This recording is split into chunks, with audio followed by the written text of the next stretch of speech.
Of all the challenges that us blind people have, stairs are one of the sneakily worst. I hear about this all the time in the blind community, how this is a very under-addressed issue that is also daily for us, where we are struggling to go up and down the stairs feeling safe, secure, and effective. This can be a big problem for us because then we're not able to just conquer those stairs, get to the next level, and start thriving wherever we are then. Instead, we're worried about a lot of those little in-between things that, again, are going to be a daily stress. So in today's video, we're going to cover a ton of considerations and build your tool chest for you to be able to develop a lot better skills and lessen your stress when it comes to climbing stairs. Now, why should you listen to me? I'm Evan Swerbrock, owner of BLINDFITNESS, and I am visually impaired as well due to Leber's hereditary optic neuropathy. I use a white cane and have for 11 years now, and I am also a subject matter expert when it comes to blind fitness. I have been able to speak all over the world because of my lived experience as well as my educational experience, helping to make sure that fitness is more accessible for people with visual impairments. Now, I have my master's in kinesiology, so we're going to have a lot of exercise physiology and biomechanics built into today's video, but we're also going to have a lot of those lived experiences, those tiny little considerations that come from more of like a one-on-one personal training sort of approach. So this video, again, is going to contain a lot of information, but it is going to make sure that it gives you the tools to pick and choose from to make sure you do what works for you, whatever level or comfortability you're at, whether you use a cane or not, barefoot or not. And then we're going to make sure to take you from the bottom of the stairs to the top, stress-free, so you can keep rolling. This is Stairs Conquered. First, let's talk about the geometry of stairs and how our feet fit on there. So I'm a size 15, so with most stairs, my foot is not even going to fit on the entire stair when it's pointed straight forward. This is going to make it a very glaringly good example for you of why I preach people turning their foot out slightly. Okay, a lot of people put a lot of pressure on their knees because they keep their toes pointing completely forward and they're not able to press through that heel, but that's also going to leave less of a footprint on the stair, as well as if we're not able to turn that foot out, then there's more likelihood of trips and falls on the way up, but mostly on the way down. So what you can mess with is just a consideration. Remember, if you have size 15, it's good for you, but we're gonna be able to turn that foot out to have more of a stomp in that heel, that full foot pressure on each stair to be able to climb from there. This is especially helpful on the way down. So again, my feet don't completely fit, and especially if I'm in shoes, it's gonna be even longer. So if I turn those toes out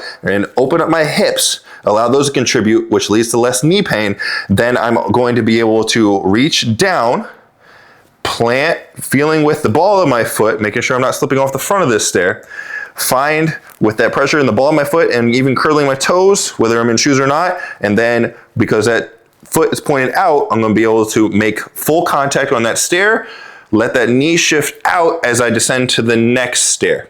So going fluidly, it's going to be able to look like this, where I'm just a little bit duck-footed with those toes pointed out, heels a little bit more in, and shoulder width, and then I'm going to be able to descend like that, leading with the ball of my foot, planting in that heel before coming down for the next step. Again, this consideration of turning your feet out may take off some biomechanics, but it's going to give us a lot more room for air. This way, with my feet pointing completely forward, my heel is stuck on the back of the stair, and my feet are pointed off the front. But if I'm able to turn those toes out a little bit, I have a lot more contact, therefore more room for air on the way up or down the stairs. This also has that side benefit of allowing you to use your hip muscles a little bit more, as long as wherever those toes are pointing, that's where your knee comes out as well. So we're able to use those hip muscles to help out those knees as well.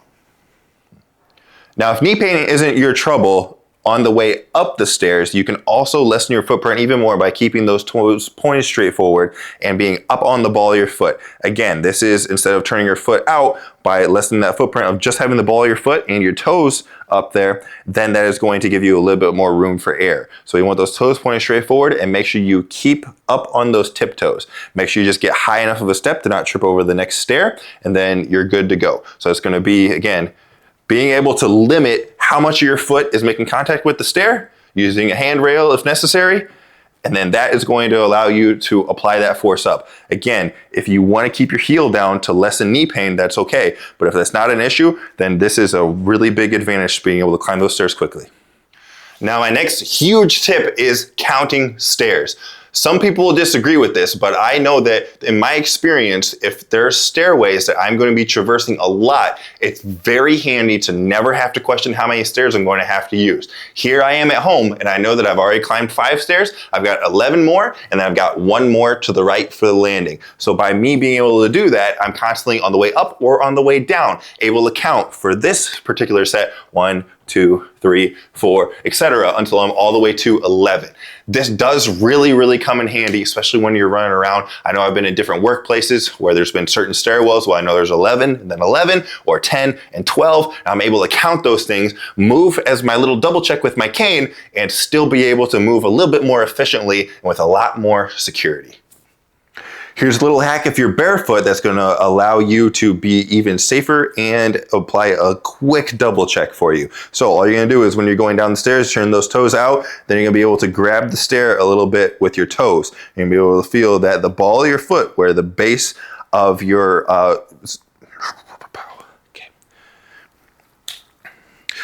Here's a quick little hack that you can use to be even more safe and secure on the stairs when you are barefoot. So I'm going to take my step down, turning those toes out, and then I have that ball of foot contact, place my heel down, but I'm also able to grab with my toes, double checking against where exactly the edge of that stair is before then I move on to the next one. Again, this is just going to help you feel much more safe, secure, and give those little toesies a little extra exercise.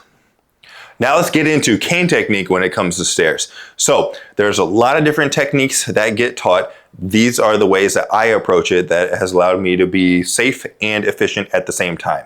If I am going to err completely on the side of caution and never get anywhere, that's not what I'm about. I instead want to make sure that I have a good safe system that also allows me to actually get somewhere. So this is very much akin to when you are using your cane, sweeping it out in front of you about a step and a half worth. We're going to be able to do that principle with the stairs as well. So going down the stairs, I'm going to move my cane into an oblique grip, and I'm going to have it forward, not just one stair where I'm double checking and then stepping, double checking, then stepping. Instead, I'm going to have it 2 stairs worked down, and you'll really get used to this really quickly.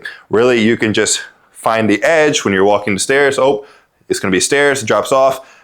It clips on one stair, step forward, and then it's hanging off the edge of that first stair that I encountered and had it slip off of. So then I am 2 stairs down with my cane, and I'm able to lead the way with that. So I let it bump the next stair. I know where that's at. Bump, bump, bump, no more bump. It evens out. That means I know that in the next step, I am done with those stairs. So go ahead and practice that. A lot of people will talk about doing constant contact or just bringing their cane very upright and double checking every stair, but this is a good way that's going to feel very transferable from normal walking and sweeping your cane to then being able to let the cane fall due to gravity. They're not being their ground there anymore.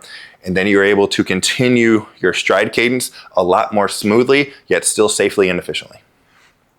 So here's a close-up. So if I be skimming with my cane, I detect stairs, then I'm going to leave it nice and long, let it drop that stair. It's going to skip over that first drop, and then I know it's hanging off the edge of that stair. So I'm able to get close to the stairs and even again, feel with the ball of my foot and my toes where the edge of that stair is. And I also knew from clipping it with my cane initially, I'm hanging off that second edge where it would point down and tell me where it skips along, where that second stair is. So then I know I got a free stair, I skip to another stair. So again, my cane is 2 stairs ahead. Again, floor, good to go. Okay, cane technique on the way up the stairs. I'm going to detect that stair with the edge of my cane. Then I'm going to step forward a little bit, let it level out. I even like a lot of times if I have shoes on to give a slight kick to the front of the stair, especially if I've detected that it's not open underneath. If there's that solid top to bottom wall there that leads to the next stair, then I'm not worried about obviously kicking my foot through, losing my cane, anything like that. So that helps with these enclosed stairs. So I'm gonna be able to do that, square my cane so it's nice and tall, square up my foot, and then bring my cane up until it clips over that first stair. And then by leaving forward pressure, it's going to automatically find that next stair. I'm gonna take a step, leading that cane forward, gliding it up as I'm taking my step. It's gonna catch the next stair, and I know where to go from there. So sped up, it's going to look like this. I find the stair, I step forward, that cane gets vertical, I'm pulling it up as I'm detecting with my foot as my quick little double check, and as that cane comes over the top of that stair, I'm moving with it horizontally and stepping forward, so that horizontal pressure is going to clip it straight to the next step. I'm able to keep rolling from there. So I'm able to just do my steps until all of a sudden it doesn't catch anything. I know I'm at the top and get to keep rolling. So again, a little close up, I'm going to detect the stair, move my feet closer so I'm ready to take my actual step up to the next stair. As I'm gliding this cane up, applying forward pressure, keeping my momentum. It's going to clip to the next stair. I take my step as it's moving to the next stair, and I keep having that double check until I find a platform. A quick little note about handrails. Don't use them as your all-time guide, knowing exactly when there's not going to be stairs anymore. A lot of handrails will stop early. They'll even out, making you think that there is going to be a platform. They will completely stop when you have further platform and then more stairs. So make sure you're using your cane or the edges of your feet or whatever usable vision you have to keep double checking, and don't use handrails for more than a little bit of a balance point. All right, now for the exercise portion. We are in our garage gym, and it's gonna take some very simple tools to be able to work some of the most important exercises and movements and muscles you need to be able to safely climb the stairs much better. So you're gonna be able to do this even in your home, but we got the little bit fancier workout equipment, so I had to show it off. So first, very fancy piece of equipment, a chair. All we're gonna use this for is a balance point. So balance is obviously incredibly important. If we are transferring from one foot to the other, we're gonna have that time where that foot that's still down, making contact with the ground and driving us up or catching us down, needs to have good balance. If we're super wobbly in between there, that leads to a lot more error and a lot more just risk. We're trying to keep you from falling. So being able to have a little bit better balance is going to make a huge amount of difference. So with this chair, I'm gonna use this for a little bit of balance point. I'm not hanging on for dear life. It's just helping me know where I am in space. Okay, so I'm gonna start balancing on one foot, just keeping that other foot out of the way. I'm just leaving it out the front, and then that chair is just there to give me a little bit of help. If you're noticing that you're giving yourself too much help, make sure you're giving yourself enough to be safe. But what I like to do with myself too is just pick a finger, whether it be my pinky, my pointer finger or something, and only use that. So I'm not holding on with my entire hand. Another thing you can do if you just want to practice in open space is take your big toe of your other foot that you're picking up and use that, point out the front, and randomly let it come down when you start getting too wobbly. Make sure you're working both sides here.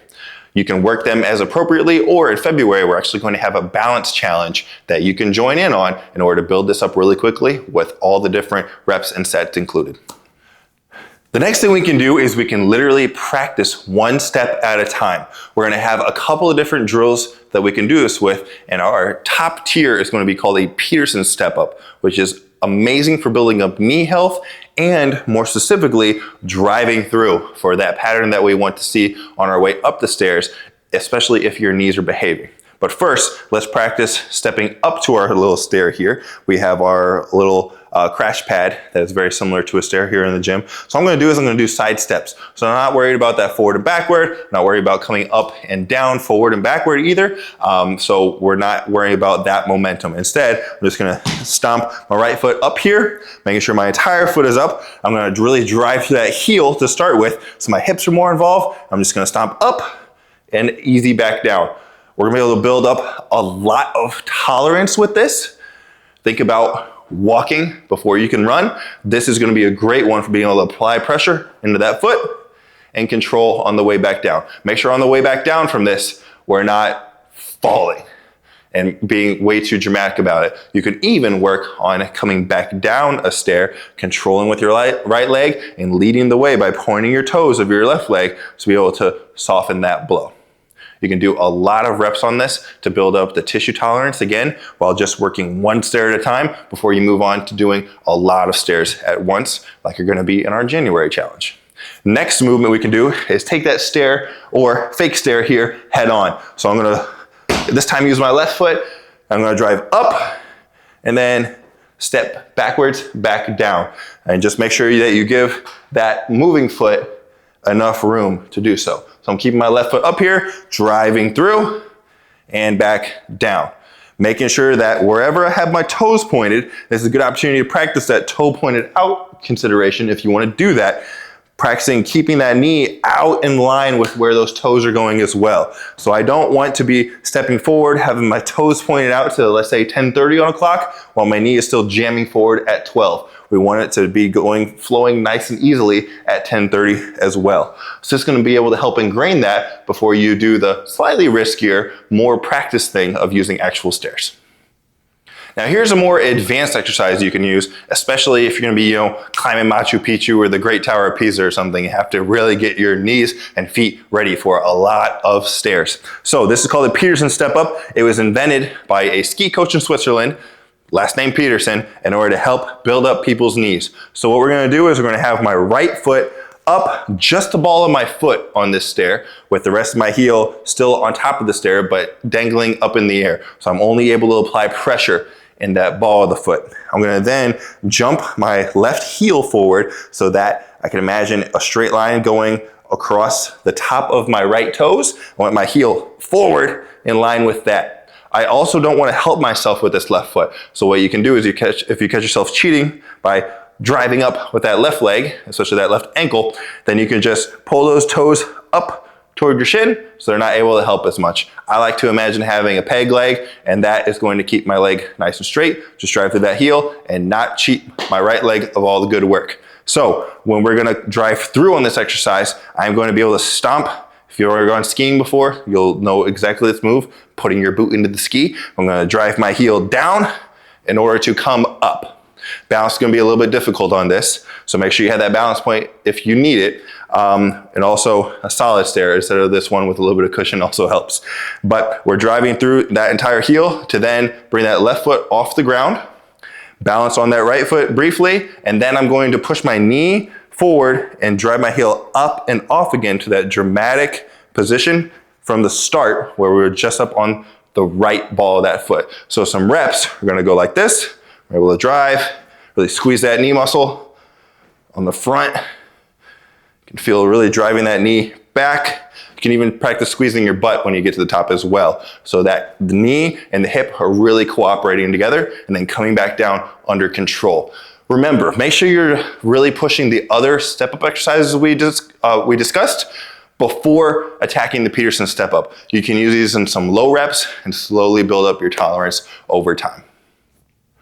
So here's a close-up for the Peterson Step Up. Again, an elite exercise for building up the knees, as well as that step-up coordination that we're gonna be needing to be able to drive through that ball of that foot. So I'm gonna put my right foot up onto my box. I'm gonna keep it there for the duration of this set. I'm going to put just the ball of my foot down and my toes. That heel is sticking dramatically up in the air, and that knee is dramatically in front of my ankle. My left leg is just my support leg, so I'm not allowing myself to shove up off of that. But due to balance, if balance is our big limiter here and not our muscles, then I can use even my handy dandy white cane as a little bit of a balance point. So from here, I'm going to slam that heel down in order to stand me up and lock out that leg, and boom, and I get nice and tall. It's very dramatic on the way back down. We want to make sure that we're under control. I am jamming that knee back forward while also going on the ball of my foot. Thinking about sitting those hips down while the knee comes forward takes a lot of that shear stress off the knee, and you're able to get in some good reps. Again, use that balance point if necessary. Once you start catching yourself wobbling too much or cheating with that other leg, go ahead and cut the set. Now, if you're going to join the 100 Stair Challenge, please go ahead and post about it on social media. Use hashtag 100StairChallenge, and please also tag caneandablefitness so we can brag about all the progress that the blind community is making. We want you to be able to do this challenge absolutely every day for the first month of the year, so then you're able to conquer stairs and then move on to new levels with the rest of your year.